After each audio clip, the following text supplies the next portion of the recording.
Guys and welcome back to my channel सिर्फ IAS. तो यहाँ पे हम विजन आईएएस की पीटी 365 जो कि इकोनॉमी की है 2021 के लिए उसे कंटिन्यू करते हुए आज आपके लिए इसका पार्ट नंबर 20 लेकर आए। तो आइए शुरू करने से पहले चैनल को सब्सक्राइब कर लीजिए, बेल आइकन को प्रेस करिए ताकि आपको रेगुलर अपडेट्स मिलती रहें। अब इसका जो हेडिंग है मेन, तो वो तो कहती है भाई रीसेंट इंफ्रास्ट्रक्चर इनिशिएटिव क्या लिए गए हैं। और इसमें जो सब टॉपिक है उसका जो पहला पार्ट है देखते हैं क्या है। वो कहता है भाई कि नेशनल इंफ्रास्ट्रक्चर पाइपलाइन क्यों न्यूज़ में रही है, ये जानते हैं। देखिए, न्यूज़ में रहने का कारण ये है कि हमारी फाइनेंस मिनिस्टर ने रिसेंटली लॉन्च करा है एक ऑनलाइन पोर्टल। क्या है? एक ऑनलाइन डैशबोर्ड है ये, जहाँ पे ये किसके लिए है? ये नेशनल इंफ्रास्ट्रक्चर पाइपलाइन के लिए बनाया गया है। ठीक है, ये ऑनलाइन डैशबोर्ड जो है वो नेशनल इंफ्रास्ट्रक्चर पाइपलाइन के लिए बनाया गया है। अब आप कहेंगे ठीक है मैम, न्यूज़ के बारे में और बताइए। तो देखिए, बात यह है कि जो ऑनलाइन डैशबोर्ड है ये एक तरीके से वन स्टॉप सोल्यूशन होगा। मतलब सारे स्टेक होल्डर्स यहाँ पे आए जिनको इन्फॉर्मेशन चाहिए इंफ्रास्ट्रक्चर प्रोजेक्ट से रिलेटेड हमारे इंडिया के अंदर।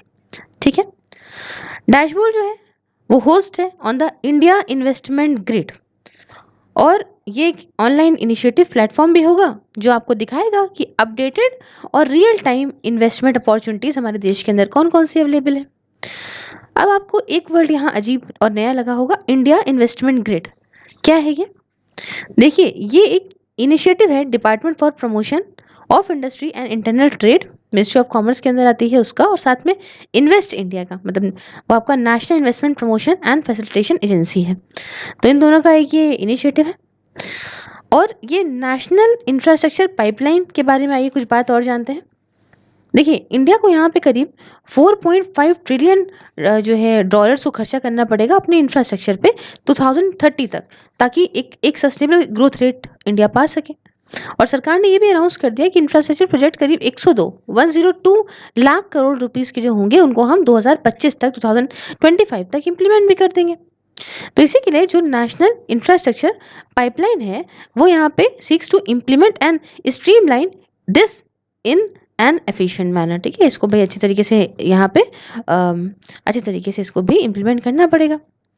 तो ये नेशनल इंफ्रास्ट्रक्चर पाइपलाइन को ड्रॉ करने के लिए जो सारे इकोनॉमिक और सोशल इंफ्रास्ट्रक्चर प्रोजेक्ट हैं, ठीक है, उनको क्या करना पड़ेगा, एक harmonised master list of infrastructure के हिसाब से, है ना, ये लिए गए हैं ताकि यहाँ पे क्या हो, प्रोजेक्ट्स को and the projects have been identified. मतलब एक तरीके से आप समझ लीजिए, सोशल और इकोनॉमिक जो भी आपके इंफ्रास्ट्रक्चर प्रोजेक्ट है इन्हें आप एक अच्छे एक प्रॉपर जो मास्टर लिस्ट बनाई गई है उस हिसाब से प्रॉपर तरीके से यहाँ पे क्या करना होगा, इनको आइडेंटिफाई करना होगा, लेके आने होंगे। ठीक है, अब यहाँ पे देख लीजिए, एक चार्ट के थ्रू कॉन्स्टिट्यूएंट देख लेते हैं हम इस पाइपलाइन के। तो पहले देखिए, economic and social infrastructure project of पर harmonised master list of infrastructure. दूसरा कहता है प्रोजेक्ट इक्वल्स टू, और यहाँ पे जो है ग्रेटर देन 100 करोड़ पर project, green field under construction, उसके बाद brown field development of completed project, और लास्ट में देखिए उसमें आ रहा है भाई प्रोजेक्ट अंडर कंसेप्चुलाइजेशन, फिर आ गया एनआईपी। तो ये है कुछ बातें, जानते हैं फिर नेक्स्ट टॉपिक के बारे में। नेक्स्ट टॉपिक कहता है national program and project management policy framework.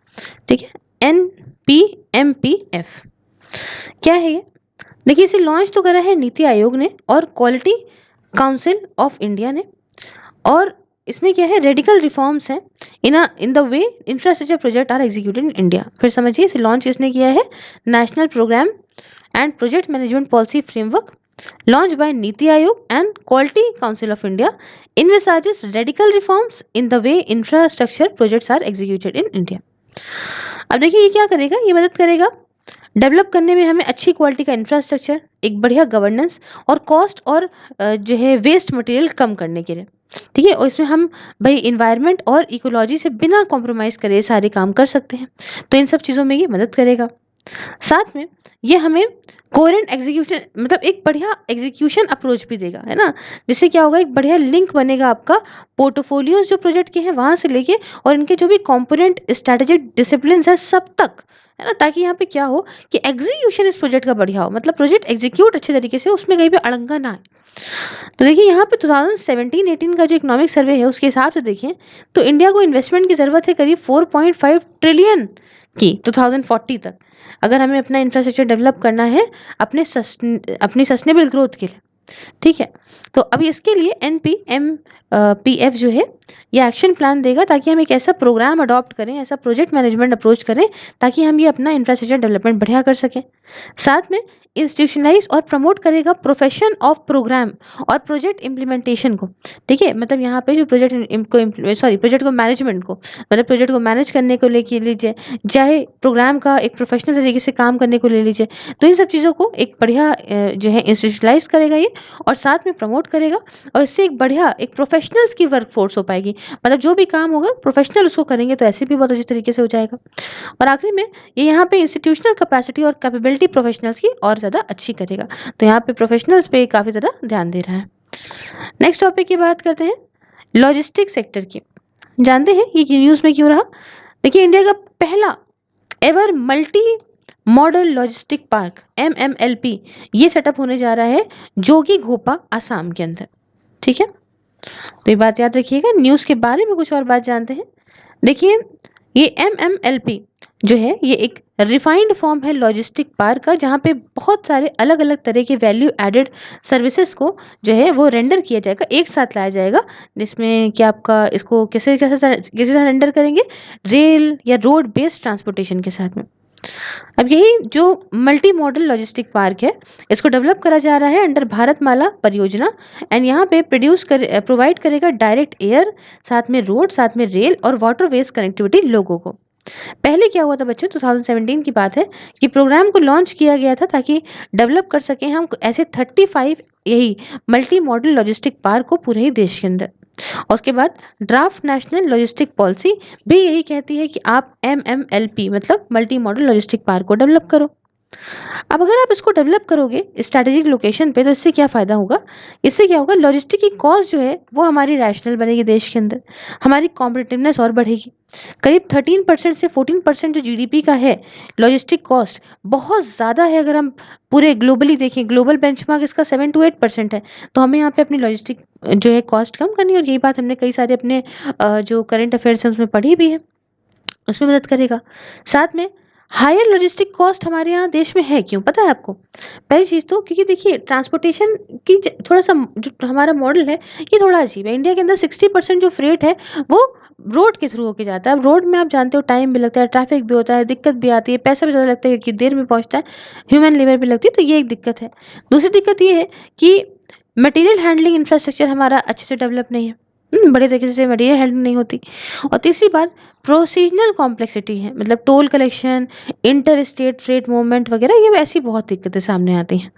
तो इससे जो लॉजिस्टिक पार्क होगा मल्टी मॉडल वाला, ये यहाँ हमें क्या दे सकता है, ये हमें यहाँ पे इंफ्रास्ट्रक्चर दे सकता है, ताकि हम यहाँ पे एकदम बढ़िया तरीके से मल्टी मॉडल फ्रेट ट्रांसफ़र कर पाएँ, है ना।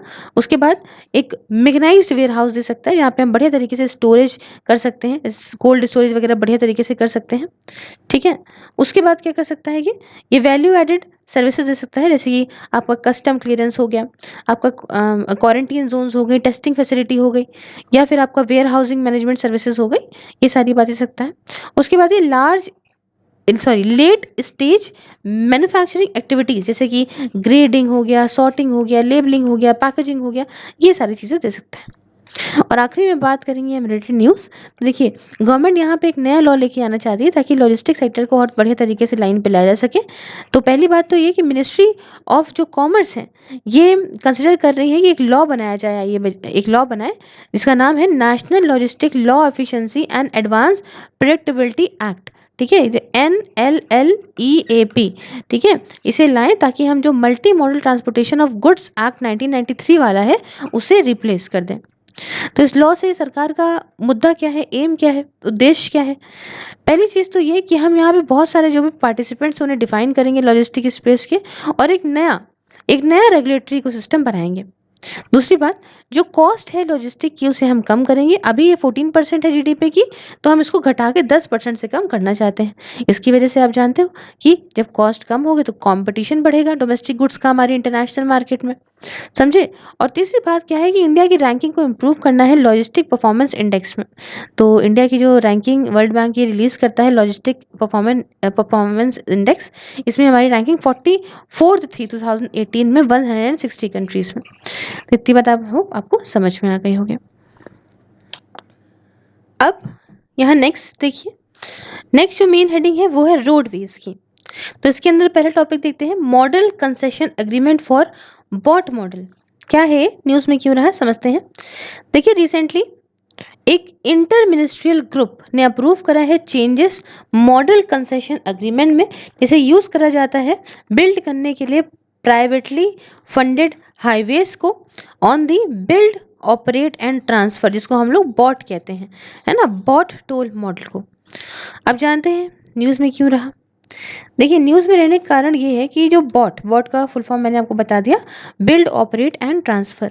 तो जो बॉट टोल मॉडल है, ये अगर हम बात करें तो ऑलमोस्ट 96% जो हमारा national highway authority of India है, ठीक है, उसके सारे प्रोजेक्ट्स का अवार्ड करता है 2011-12 में अगर हम देखें तो। और ये ऑलमोस्ट यहाँ पे which came down almost zero in the last 2 fiscals due to various issues in existing MCA for BOT tolls projects, है ना। ये जो है कितना था, ये ऑलमोस्ट 96% हुआ करता था और ये घट के ऑलमोस्ट ज़ीरो हो गया है पिछले 2 फिस्कल ईयर्स में। क्यों, बहुत सारे इश्यूज जो आपके एमसीए और आपका ये बॉट टोल इश्यूज है इसके अंदर, है ना। एमसीए का फुल फॉर्म क्या था, मॉडल कंसेशन अग्रीमेंट। तो इस वजह से ये हो गया है। अब क्या है, इसकी वजह से क्या हुआ है कि जो national highway authority of India है, इसे यहाँ पे शिफ्ट करना पड़ रहा है इंजीनियरिंग प्रोक्योरमेंट एंड कंस्ट्रक्शन साथ में एंड हाइब्रिड एन्युटी मॉडल पे, ठीक है। क्यों, क्योंकि भाई किस पे शिफ्ट करना पड़ रहा है, किस पे फोर्स भाई किस पे शिफ्ट कर रही है अब ये national highway authority of India, engineering procurement and construction and hybrid annuity model पे। क्लियर है। अब देखिए हालांकि जो ओवर डिपेंडेंस रही है ना, आपकी ये जो इंजीनियरिंग प्रोक्योरमेंट एंड कंस्ट्रक्शन पे और साथ में साथ हाइब्रिड एन्युटी मॉडल पे, इसकी वजह से बहुत सारा दिक्कत आ रही है आपके फाइनेंसेस पे national highway authority of India के। इसलिए एक नया चैलेंज जो है वो बॉट मॉडल में वो यहाँ पे प्रपोज करा गया है ताकि प्राइवेट इन्वेस्टमेंट अब लगाया जा सके। अब यही national highway authority of India ये रिलाय करेगी प्राइवेट सेक्टर पे कि आप यहाँ पे more than half of the projects को कंस्ट्रक्ट कर दो during current fiscal year, since सरकार जो है उसके पास पैसा है नहीं, लिक्विडिटी इश्यूज सरकार फेस कर रही है, तो प्राइवेट सेक्टर से मदद मांगी जा रही है। अब एक चीज़ यहाँ पे देखिएगा, कुछ जिस तरीके से आपको समझा रही हूँ वहाँ पे चार्ट दिया हुआ है। देखिए बॉट की अगर हम बात करें इस तरीके से और यहाँ पे ईपीसी की बात करें, मतलब इंजीनियरिंग प्रोक्योरमेंट एंड कंस्ट्रक्शन की बात करें, तो बॉट में क्या है, डेवलपर जो है वो रोड को बनाता है। दूसरी बात, इन्वेस्टमेंट रिकवरी होती है टोल वगैरह कलेक्ट करके, है ना, टोल टैक्स होता है ना, टोल वगैरह कलेक्ट करके इन्वेस्टमेंट जो करता है डेवलपर उसकी रिकवरी करता है। तीसरी बात, कोई भी सरकार का पेमेंट नहीं होता, नो गवर्नमेंट पेमेंट। वही जगह ईपीसी की अगर बात करें, मतलब इंजीनियरिंग प्रोक्योरमेंट एंड कंस्ट्रक्शन की बात करें, तो उसमें कॉस्ट कंप्लीटली जो है वो सरकार जो है देती है, ठीक है। और दूसरा जो रोल प्राइवेट सेक्टर का है वो लिमिटेड होता है इंजीनियरिंग एक्सपर्टाइज तक खाली, है ना, मतलब उनके इंजीनियर्स लगते हैं। अब दोनों का कॉम्बिनेशन अगर हम देखें तो उसको हम लोग, जो मैंने आपको हाइब्रिड एन्युटी मॉडल बताया था, उसको कहते हैं, ठीक है। उसमें दोनों का ही यहाँ पे जो है वो कॉम्बिनेशन होता है। इसमें क्या होता है, सरकार 40% पैसा देती है प्रोजेक्ट कॉस्ट का शुरुआत के 5 सालों में, ठीक है, और बाकी का पैसा जो है वो जैसे भी परफॉर्मेंस होती है उस पर बेस्ड करता है। समझ गए इतनी बात को। अब यहाँ पे की फीचर्स और एक्सपेक्टेड बेनिफिट क्या होंगे आपके एमसीए के, उसमें उससे हम यहाँ पे जानते हैं, उसके बारे में कुछ बात जानते हैं, है ना। शॉर्ट फॉर्म मत भूलिएगा, ठीक है, मॉडल कंसेशन एग्रीमेंट एमसीए। तो की फीचर्स और एक्सपेक्टेड बेनिफिट्स क्या है इस मॉडिफाइड एमसीए के, जानते हैं। पहली चीज़ तो रिवाइज रेवेन्यू असेसमेंट रहेगा। देखिए इस क्लॉज के अंदर हर एक 5 साल में, है ना, in every 5 years during the concession period, concession period के हर एक 5 साल में जो रेवेन्यू पोटेंशियल है इस प्रोजेक्ट का उसे रीअसेस करेंगे, फिर से देखेंगे कितना है क्या नहीं, ठीक है, अगेंस्ट एवरी 10 ईयर्स। नाउ अभी 10 साल चल रहा है तो फिर इसको घटा के हर 5 साल में रेवेन्यू असेस करेंगे। इसलिए if need to be done, अगर ज़रूरत पड़ती है तो कंसेशन को एक्सटेंड भी करा सकता है early in the tenure of the contract, ठीक है। इससे क्या होगा कि यहाँ पे कैश जो फ्लो है उसमें सर्टेनिटी रहेगी, कोई दिक्कत नहीं आएगी। दूसरी बात आती है बात लैंड एक्विजिशन की। तो जो वर्क है, जो काम है अंडर जो वर्क ऑर्डर है, आई एम सॉरी, जो वर्क ऑर्डर है फॉर बिल्डिंग हाईवेज प्रोजेक्ट, जो भी भाई यहाँ पे हाईवे प्रोजेक्ट को बनाने का वर्क ऑर्डर है, ये इशू करा जाएगा तभी जब 90% जो लैंड है उसे एक्वायर कर लिया जाएगा इस हाईवे वगैरह को बनाने के लिए। और ये फॉर्म होगा आपका, ये पार्ट बनेगा आपका, कंडीशन भाई ये कंडीशन रहेगी कि अगर आप एक बार ज़मीन जो है हाईवे बनाने के लिए उसमें 90% ज़मीन आप जब एक्वायर कर लोगे, पा लोगे, तभी जो है यहाँ पे हाईवे को बनाने का जो काम वगैरह है इसे इशू करा जाएगा। तो बहुत अच्छी बात है। लैंड एक्विजिशन में जो डिले वगैरह होता है, देर वगैरह होती है, अप्रूवल्स वगैरह होती है ना, अप्रूवल्स वगैरह लेने में जो देर वगैरह हो जाती है, इससे काफ़ी ज़्यादा डिले हो जाता है प्रोजेक्ट कंप्लीशन में। एंड यही प्राइम रीज़न है सिग्निफिकेंट कॉस्ट ओवररन का, समझे। दूसरी बात, तीसरी बात क्या है कि यहाँ पे डिस्प्यूट रेजोल्यूशन बोर्ड, तो इसमें एक क्या होगा, एक डिस्प्यूट रेजोल्यूशन बोर्ड बनाया जाएगा जो यहाँ पे एक कंटिन्यूअस डिस्प्यूट रेजोल्यूशन मैकेनिज्म का काम करेगा, टाइमली रिड्रेसल करेगा विद इन 90 डेज, ठीक है, मतलब 90 दिनों के अंदर जो भी दिक्कत है सॉल्व करेगा। तो ये एक अच्छा काम है ना कि भाई आर्बिट्रेशन प्रोसेस जो है उसे भाई क्योंकि भाई ये काफ़ी सारे टाइम से अगर देखा जाए, सालों टाइम से यही ड्रैग है, इसकी वजह से क्या होता है, लॉकअप हो जाता है डेवलपर के फंड का। अब हुआ क्या कि लो टाइम कुछ पता नहीं, यहाँ पे तो उसने कहा ना 90 दिनों के अंदर प्रॉब्लम सॉल्व कर देंगे। अब पहले क्या था, ठीक चल रहा है, धीमे धीमे धीमे धीमे जिसने पैसा लगा दिया अब उसका पैसा तो गया फंस। अब कोई दिक्कत आई तो भाई रुके रहो जब तक के लिए डिसीजन नहीं रहता है, ठीक है। और आखिरी में बात करते हैं रिलेटेड इन्फॉर्मेशन। तो देखिए toll operate transfer model, TOT, ठीक है। टीओटी मॉडल क्या होता है, देखिए टीओटी एक ऐसा मॉडल है जो मोनेटाइज करता है ऑपरेशनल नेशनल हाईवे प्रोजेक्ट्स को, मतलब जो आपके जो नेशनल हाईवे प्रोजेक्ट्स चल रहे हैं उनको यहाँ पे पैसा वगैरह देना, जहाँ पे इन्वेस्टर्स जो है कुछ लमसम पेमेंट दे देते हैं in return for long term toll collection rights back by sound tolling system. फिर समझिए ये जो टोल ऑपरेट ट्रांसफर, इसमें क्या होता है कि जब हाईवे वगैरह बनाए जा रहे होते हैं, ऐसे प्रोजेक्ट्स चल रहे होते हैं, तो यहाँ पे पैसा वगैरह इन्वेस्टर्स लगा देते हैं, एक लमसम पेमेंट दे सकते हैं, और बदले में क्या है कि ये लॉन्ग टर्म टोल कलेक्शन के राइट्स ले लेते हैं, ठीक है। इससे एक अच्छा टोलिंग सिस्टम वगैरह होता है, तो कहते हैं हम टोल वगैरह कलेक्ट करके अपना पैसा ले लेंगे बाद में। अब यही टोल ऑपरेट ट्रांसफर के अंदर क्या होता है, जो हाईएस्ट बिडर होता है, सबसे ज़्यादा बोली जो लगाता है वो जीत जाता है राइट टू ऑपरेट, वही ऑपरेट करता है, वही मेंटेन करता है ना, रोड वगैरह एसेट्स को फॉर 30 ईयर्स, 30 सालों तक वही ऑपरेट वगैरह करता है। उसको राइट्स मिल जाते हैं सारे टोल रेवेन्यूज़ के, मतलब टोल से जो पैसा आएगा वो उसे मिलेगा, इन सारे जब तक के लिए तब तक के लिए, तब तक इसके हाथ में तब तक के लिए ऐसे पैसे मिलता है।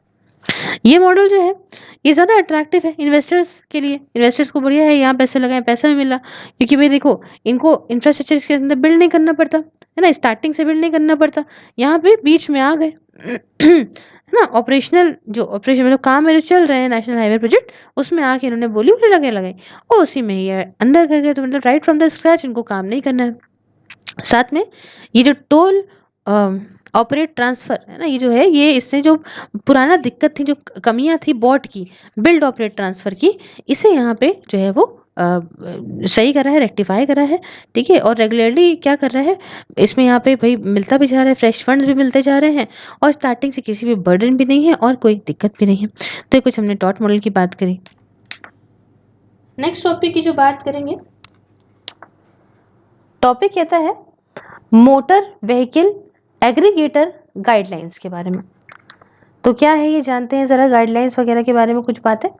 न्यूज़ में क्यों ना सबसे पहले समझते हैं। देखिए recently ministry of road transport and highways ने इशू करा है मोटर व्हीकल एग्रीगेटर गाइडलाइंस 2020 को, ठीक है। अब न्यूज़ के बारे में कुछ और बात भी जान लेते हैं। देखिए पहली चीज़ तो ये कि एग्रीगेटर क्या होता है, पहले ये समझिए।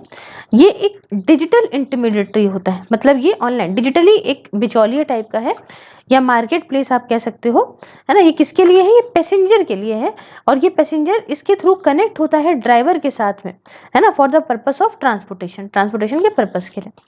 अब जैसे कि ओला की बात करें, ओला कैब्स हो गया, मेरू हो गया, उबर कैब्स हो गई, ठीक है। ये कुछ पॉपुलर कैब एग्रीगेटर्स हैं। आप क्या करते हो, आप यहाँ पे जो है अब वहाँ जो उनकी ऐप डाउनलोड करते हो, कहाँ से कहाँ तक जाना है आप ये डालते हो, और उसके बाद जैसे आप कंफर्म करते हो तो आपको भाई कनेक्ट हो जाता है ड्राइवर से, ड्राइवर को पता चलता है, एक नोटिफिकेशन आती है कि भैया इस बंदे को जाना है, फिर आप दोनों को मिलाने का काम इस ऐप का होता है। तो यही होता है एग्रीगेटर। अब देखिए यहाँ पे जो गाइडलाइंस इशू करी गई हैं मोटर व्हीकल एग्रीगेटर गाइडलाइंस, इसका ऑब्जेक्टिव क्या है समझते हैं। सबसे पहला तो ये है कि शेयर्ड मोबिलिटी को रेगुलेट करना। भाई शेयर्ड मोबिलिटी, हम यहाँ से वहाँ जा रहे हैं, उसमें थोड़ा शेयरिंग वगैरह हो जाए, या शेयर्ड और चीज़ों में हो जाए चीज़ें, और यहाँ पर ट्रैफिक कंजेशन और पोल्यूशन को और कम करना। अब इससे क्या होगा, ईज ऑफ डूइंग बिजनेस और ज़्यादा होगा, साथ में कस्टमर की सेफ्टी और ड्राइवर का वेलफेयर भी है, ठीक है, सबको फायदा है। अब गाइडलाइंस क्या प्रोवाइड करती हैं, समझिए। गाइडलाइंस प्रोवाइड करती है पहली चीज़ कि लाइसेंस जो कि इशू करती है स्टेट गवर्नमेंट, ये सबसे ज़्यादा मैंडेटरी चीज़ होगी, ठीक है, सबसे इंपॉर्टेंट यही होगा। अगर आपको कोई भी भाई बिजनेस ऑपरेशन करना है एग्रीगेटर को, तो फिर समझिए यहाँ पे कि लाइसेंस इशू करा जाएगा स्टेट गवर्नमेंट के द्वारा, जो वो मैंडेटरी है, ज़रूरी है अगर आपको यहाँ पे बिजनेस अपना चलाना है, बिजनेस ऑपरेशन करने हैं बाय द एग्रीगेटर। दूसरी बात कि for regulating aggregators the guidelines specified by the central government may be followed by state government. अच्छा, इन एग्रीगेटर्स को रेगुलेट करने के लिए, इनको रेगुलेट कैसे करा जाएगा, जो गाइडलाइंस इशू करी जाएगी सेंट्रल गवर्नमेंट के द्वारा, ये फॉलो करी जा सकती है स्टेट गवर्नमेंट के द्वारा, ठीक है, ये हो सकता है। तीसरी बात कि जो गाइडलाइंस हैं वो यहाँ पे ये seek to establish a regulatory framework for aggregators by state government, ठीक है। यहाँ समझिए गाइडलाइंस जो है वो ऐसा क्या है, वो ये कहती हैं कि यहाँ पे एक रेगुलेटरी फ्रेमवर्क बनाया जाए एग्रीगेटर्स के लिए, है ना। ये सब ये कौन बनाएगा, स्टेट ही गवर्नमेंट बनाएंगी, ताकि यहाँ पे ये बात इंश्योर कराई जाए कि जो एग्रीगेटर्स हैं वो अकाउंटेबल हैं और रिस्पॉन्सिबल हैं for the operation executed by them. मतलब समझे, एक ऐसा यहाँ पे ये इस तरीके का कुछ फ्रेमवर्क बना दिया गया स्टेट गवर्नमेंट के द्वारा, जो कहता है कि जो भी एग्रीगेटर्स होंगे वही अकाउंटेबल होंगे और रिस्पॉन्सिबल होंगे अपने काम के लिए, जो भी वो ऑपरेशन कर रहे हैं, जो भी वो काम कर रहे हैं। और आखिरी में जो प्रपोज गाइडलाइंस हैं वो यहाँ पे इंश्योर कराएंगे रेगुलेशंस एग्रीगेटर्स का, ठीक है। साथ में ये एग्रीगेटर की जो ऐप है और वेबसाइट है, ठीक है, इसका कैसे तालमेल बिठा के चलना है, साथ में किस तरीके से फेयर्स वगैरह चलेंगे, है ना, ये क्या पैसा लिया जाएगा इनके द्वारा, ड्राइवर का क्या वेलफेयर इसमें होगा, सर्विस क्या सिटीजन्स के पैरामीटर पे दी जाएगी, और सेफ्टी वगैरह क्या रहेगी, और सारी बातें सब कुछ मद्देनजर रखते हुए इस काम को देखा गया है, ठीक है। उसके बाद यहाँ पे नेक्स्ट टॉपिक को देखते हैं। नेक्स्ट टॉपिक बोलता है भाई national highway authority of India, नहाई, ठीक है, जिसके बारे में हम पहले बात कर रहे थे। तो नहाई हो कि नहीं नहाई हो, आइए जानते हैं न्यूज़ के बारे में क्यों रहा। रिसेंटली NHAI नहाई ने फाइल की है एक एप्लीकेशन सेबी के पास में, ठीक है, क्योंकि ये प्लान कर रहा है कि यहाँ पे अपने 19 प्रोजेक्ट जिनकी कॉस्ट 35,000 करोड़ रुपीस है, इसे जो है वो इनविट मॉडल के अंदर जो है वो यहाँ पे लेके आना चाहता है, ठीक है। आइए बात करते हैं, सब चीज़ों के बारे में बात करेंगे। ये है इन्वेट मॉडल, समझते हैं न्यूज़ के बारे में पहले कुछ बात। देखिए, यूनियन कैबिनेट ने ये बात दिसंबर 2019 में अप्रूव करी थी कि जो national highway authority of India है वो इन्विट को, INVIT, इन्विट को जो है अंडर इंडियन ट्रस्ट एक्ट 1882 के तहत जो है वो यहाँ पे सेटअप करेगी और कंप्लाई करेगी इसको सेबी के साथ में, ठीक है, इंफ्रास्ट्रक्चर इन्वेस्टमेंट ट्रस्ट और रेगुलेशन 2014 के अंदर। अब देखिए, ये जो इन्वेट्स हैं, ठीक है, इसके थ्रू नहाई का एम है कि अपना जो भी असेट है इसे मोनेटाइज कर सकें और पैसा वगैरह ले सकें, है ना, पैसा रेज कर सकें, पैसा यहाँ पे जो है रेज कर सकें। कैसे मोनेटाइजेशन जो है वो यूज़ करा जाएगा फर्दर इन्वेस्टमेंट के लिए रोड सेक्टर में, मतलब जो भी पैसा मिलेगा यहाँ पे वो फर्दर इन्वेस्ट कर दिया जाएगा रोड सेक्टर में। उसके साथ यही ये इन्वेट्स क्या होते हैं, है ना, INVITS, इन्वेट्स जो है ये एक इन्वेस्टमेंट स्कीम है। ये सेम जैसे म्यूचुअल फंड्स होते हैं ना, उसी तरह ही होती है, जो यहाँ पे इन्वेस्ट अलाउ करती है इन्वेस्टमेंट को अलग अलग इंडिविजुअल्स से या इंस्टीट्यूशनल इन्वेस्टर्स को भी अलाउ करती है। और ये सब इन्वेस्ट कहाँ करते हैं, इंडिविजुअल और इन्वेस्टमेंट इंस्टीट्यूशनल इन्वेस्टर्स, ये सब के सब इन्वेस्ट करते हैं इंफ्रास्ट्रक्चर प्रोजेक्ट्स में, और इससे ये कुछ पोर्शन इनकम का पाते हैं एज अ रिटर्न, तो ये इन्वेस्ट करते हैं। तो समझ गए इन्विट क्या है, ये सेम जो है इन्वेस्टमेंट स्कीम जो है वो म्यूचुअल फंड्स की तरह ही है। उसके बाद ये पार्ट है यहाँ पे गवर्नमेंट का जो प्लान है कि हम यहाँ पे ऑल्टरनेटिव सोर्सेज से पैसा कमाएंगे, ताकि यहाँ पे पब्लिक स्पेंडिंग और करें, मतलब हम पब्लिक के लिए रोड्स बनाने में खर्चा करें या इंफ्रास्ट्रक्चर सेक्टर में खर्चा करें। तो ये सब पैसा कहाँ से आएगा, ये यही इन्वेट मॉडल के थ्रू आएगा। बेनिफिट्स क्या होते हैं इस इन्वेट मॉडल के, देखिए, इन्वेस्टमेंट ज़्यादा अट्रैक्टिव हो जाता है इन्वेस्टर्स के लिए, है ना, क्योंकि इनको बहुत फ्लेक्सिबिलिटी मिलती है, अलग अलग जगह चीज़ें कर सकते हैं ये। उसके साथ यहाँ पे जनरेशन होता है, जनरेशन ऑफ स्पेशलाइज्ड ONM का मतलब होता है ऑपरेशन एंड मेंटेनेंस, कंसेशनरीज वगैरह, तो ये सब भी बहुत प्रॉफिट है। साथ में ये जो है ये जो इन्विट है ये नहाई का पहला असेट मोनेटाइजेशन मॉडल होने वाला है ना। पहले जो मतलब after it had earlier place project under the toll operate transfer model. अब आपको पता है कि मैंने ऊपर अभी आपको बताया था कि national highway authority of India ने अपने प्रोजेक्ट्स को पहले जो है वो टोल ऑपरेट ट्रांसफर मॉडल के अंदर रखा था। तो यहाँ पे पहली बार ऐसा होने जा रहा है जब इनविट जो है वो इस नहाई का पहला असेट मोनेटाइजेशन मॉडल होगा। अब देखिए, इनविट के विपरीत जो रिस्पॉन्सिबिलिटी होती है ऑपरेशन और मेंटेनेंस की, टोल ऑपरेट ट्रांसफर में, सॉरी मैंने कुछ टोल ऊपर बोल दिया, तो टोल ऑपरेट मॉडल में तो ये जो है ये आपका कॉन्ट्रैक्टर के हाथ में होती है ना। ये मैंने आपको बताया था कॉन्ट्रैक्टर के हाथ में होती है, ऊपर मैंने आपको बताया था, ठीक है। ये टोल ऑपरेट ट्रांसफर है और टोल नहीं है, ठीक है। बात करें कुछ बातें, अब देखिए कुछ बातें हम ये national highway authority of India के बारे में जान लेते हैं। इसे कॉन्स्टिट्यूट मतलब इसे बनाया गया था एक एक्ट ऑफ द पार्लियामेंट के द्वारा 1988 में, और ये एडमिनिस्ट्रेटिव कंट्रोल इसका किसके अंदर था, ministry of road transport and highways के अंदर। अब अथॉरिटी जो थी हालांकि ऑपरेशनल हुई है 1995 में, 7 साल के बाद में। इसको सेटअप किया गया था एक सेंट्रल अथॉरिटी के तौर पे जो डेवलप करती, मेंटेन करती, मैनेज करती हाईवेज को, जो कि यहाँ पे इसको दिए जाते हैं सरकार के द्वारा, गवर्नमेंट ऑफ इंडिया के द्वारा। अथॉरिटी के अंदर कौन कौन है, इसके अंदर आपको फुल टाइम चेयरमैन मिलेंगे और 5 फुल टाइम मेंबर्स से ज़्यादा इसके अंदर मेंबर्स नहीं होते, मतलब 5 फुल टाइम मेंबर्स तक हो सकते हैं। और यहाँ पे 4 जो है वो पार्ट टाइम मेंबर्स होते हैं जिन्हें अपॉइंट कौन करती है, सेंट्रल गवर्नमेंट करती है। अब देखिए इससे रिलेटेड भी कुछ न्यूज़ जान लेते हैं।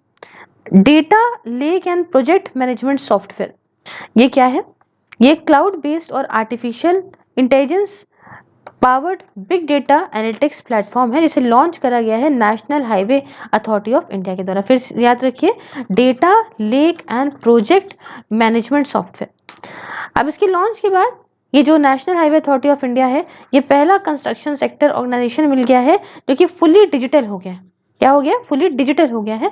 और सारे ही जो प्रोजेक्ट डॉक्यूमेंटेशन है, जो कॉन्ट्रैक्चुअल डिसीजन रहेंगे, अप्रूवल रहेंगे, अब ये जो अप्रूव करे जाएंगे, ये सब कुछ ही करा जाएगा इसी पोर्टल के थ्रू, ठीक है। साथ में ये जो है कुछ बेनिफिट्स भी देगा, जैसे कि कोई देरी नहीं होगी, मतलब नो डिलेज, आप क्विक डिसीजन मेकिंग, ठीक है, फटाफट से डिसीजन लिया जाएगा, कोई भी सवाल वगैरह नहीं उठा, no question of missing record. तो भाई यहाँ पे ये सवाल नहीं उठता है कि भाई आपके जो है रिकॉर्ड्स वगैरह मिस कर गए, है ना, ये सब कुछ ऑनलाइन है। Work from anywhere any time, कहीं से भी कभी भी काम करिए, और यहाँ पे ट्रांसपेरेंसी इसमें और बढ़ेगी, पारदर्शिता बढ़ेगी, तो अच्छा रहेगा। तो यहाँ पे हमारा भाई ये पार्ट होता है complete. So if you like the video, please like the video, share it with your friends, subscribe your channel Sirf IAS, and if you want to watch these videos on Facebook also, just like the page Sirf IAS and watch these videos there. Along with this, if you want to go for one daily question of reels, you can follow us on Instagram, and for PDF on Telegram, for anything else for on Twitter. All the link are in description box. And if you want to join my membership and enjoy the various perks, just press the join button and enjoy the various perks also. Thank you so much for discussion. Have a wonderful day ahead. Take care.